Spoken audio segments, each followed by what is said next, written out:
Vrai ou faux, à ton avis? Est-ce que la limite d'exponentielle x sur exponentielle x plus x tend vers 0 quand x tend vers plus l'infini?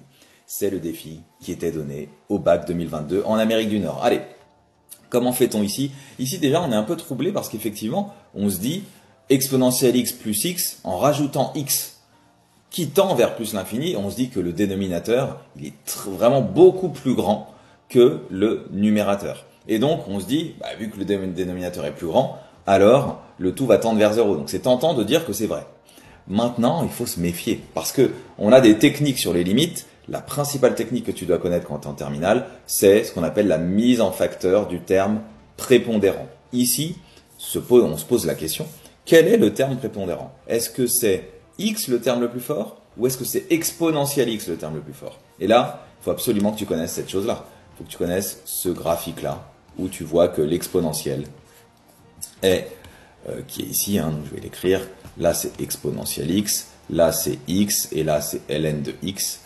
On voit que l'exponentiel, il est toujours plus fort que x, qui lui-même est toujours plus fort que ln de x. Et donc, de ce petit graphique, on peut tirer des conclusions. On peut tirer notamment la conclusion que la limite de exponentielle x sur x, quand x tend vers plus l'infini, ça fait plus l'infini. C'est, une fois de plus, l'exponentielle qui l'emporte. On peut l'écrire différemment. Limite de x sur exponentielle x, c'est dans l'autre sens. C'est l'exponentielle qui est le plus fort et qui est au dénominateur. Donc ça fait 0. Et donc là, il y a quand même un réflexe qu'il faut avoir sur les limites. Comme je te le disais, mettre en facteur le terme prépondérant. Donc là, ici, qu'est-ce qu'on pouvait faire? Allez, on va splitter l'écran en deux. Ici, qu'est-ce qu'on pouvait faire du coup? On pouvait voir que on a exponentielle x sur exponentielle x plus x. Tu peux l'écrire comme ça. Exponentielle x, lui, il bouge pas au numérateur. Et au dénominateur, tu mets en facteur exponentielle x. Et ça nous fait facteur de 1 plus x sur exponentielle x.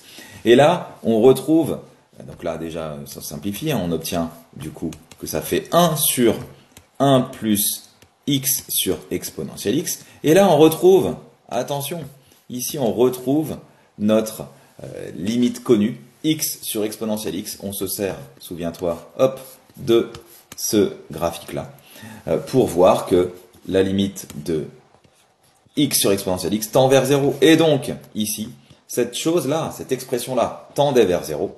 Et donc, le tout, quand x tend vers plus l'infini, ça tend finalement vers 1. Et donc, c'était un grand faux ici.